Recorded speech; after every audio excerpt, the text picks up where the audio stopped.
አንድ ወጣት ምን ይላል? አገባሁኝ። ካገባው በኋላ ግን ሚስቴን ልወዳት አልቻልኩም። ሚስቴ ግን እኔን ትንከባከበኝ ነበረ። የምትችለውን ነገር ሁሉ ታደርግ ነበረ። እኔ እንድወዳት የማታደርገው ነገር አልነበረም። በጣም ትንከባከበኝ ነበረ። እኔ ግን በዛው ልክ እጠንሻት ነበረ። ቦታ አልሰጣትም ነበረ። ጊዜ አልሰጣትም ነበረ። ከዛ በተቃራኒ ነበረ የማደርገው። እሷ ከምታደርገው በተቃራኒ ነበረ የማደርገው። እሷ ግን ይህን ነገር እንኳን አላገዳትም ነበረ። እኔ ስትንከባከብ በጣም ነበረ የምትንከባከበኝ። ከዛ በየሳምንቱ ወደ ቤተሰቦቿ ትሄድ ነበረ። በየሳምንቱ ወደ ቤተሰቦቿ ስትሄድ እርፍል ነበረ እና የሆነ ጊዜ ወደ ቤተሰቦቹ ሊሄድ ነው ሀቢቢ አለችኝ። ከዛ በኋላ እኔ ደግሞ በጣም ደስ አለኝ። ሂጂ በቃ አልኳትኝ። ልትወጣ ስትል ግን ምን አለችኝ? ሀቢቢ ማን እንትን ልብስህን ያጥብልሃል? ማን ምግብ ይሰራልሃል? ማን እንደዚህ ያደርግልሃል? ብቻ እሷ ስታደርግለት የነበረውን ነገር አነሳችና እንደዚህ ማን ያደርግልሃል ስትለው ራሴ ያዘጋጀዋለሁ፣ ምንም ችግር የለውም ሂጂ አላት።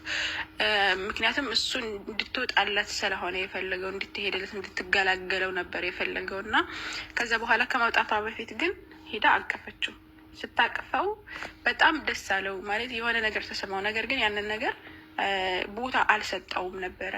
ከዛ ሄደች። እሷ ከሄደች በኋላ ግን ሆስፒታል ይደወልለታል። ሲደወልለትኝ ምን አሉትኝ? ልጅህ በመኪና አደጋ ሞታለች እና ና ቶሎ ይሉታል። ከዛ በኋላ እየሮጠ ሲሄድ ሚስቱኖች ልጅህ ነች ሲሉትኝ፣ አረ ልጅ አይደለችም ሚስቴ ነች ይላቸዋል። ከዛ በኋላ ስልኳን ሲያየው ባባ ብላ ነው የሰጀለችው፣ ወይም ሴቭ ያደረገችው ባባ ብላ ነበረ። ከዛ ማልቀስ ጀመረ። እስከ ዛሬ ድረስ ስታደርግለት የነበረውን ሁሉ ወደ ኋላ ዞር ብሎ ማሰብ ጀመረ።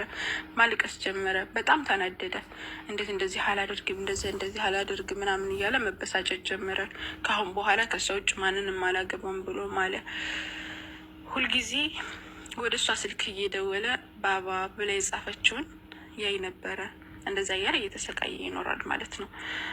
አንዳንድ ጊዜ ካጠገባችን ያሉት ሰዎች በጣም እኛን ይወዱናን፣ ያከብሩናን፣ በጣም እኛን ይፈልጉናን። እኛ ግን ጠንሸን የምናልፋቸው ከሆነ ብዙ ነገራችን ነው የሚበላሸው፣ ብዙ ህይወታችን የሚተቃቀለን እነዛን ሰዎች ያጣናቸው ቀን ማለት ነው። እና ከአጠገባችን ያሉን ሰዎች እናቶቻችን ሊሆኑ ይችላሉ፣ እህቶቻችን ሊሆኑ ይችላሉ፣ ባሎች ሚስቶች ሊሆኑ ይችላሉ፣ ልጆቻችን ሊሆኑ ይችላሉ። እና ቦታ እንስጣቸው። እነሱ የሰጡንም ቦታ ቢያንስ በተወሰነ መልክ እንኳን መድረስ እንኳን ባንችል፣ አንድ ሰው ሲወድ የሚሰጠው ቦታ በጣም ትልቅ ነው። እና ግን ከእነሱ እንኳን መድረስ ባንችል ወላይ ቢያንስ እንኳን ቦታ እንስጠው ለሚያደርጉት ነገር ማለት ነው። ለእኛ ለሚያደርጉት ነገር ቦታ ሰጠ ነው ብንንከባከባቸው፣ በኋላ ከመጸጸታችን በፊት እንደዚህ አድርጌ ነበር እንደዛ አድርጌ ነበር እያልን ከመጸጸታችን በፊት ማለት ነው።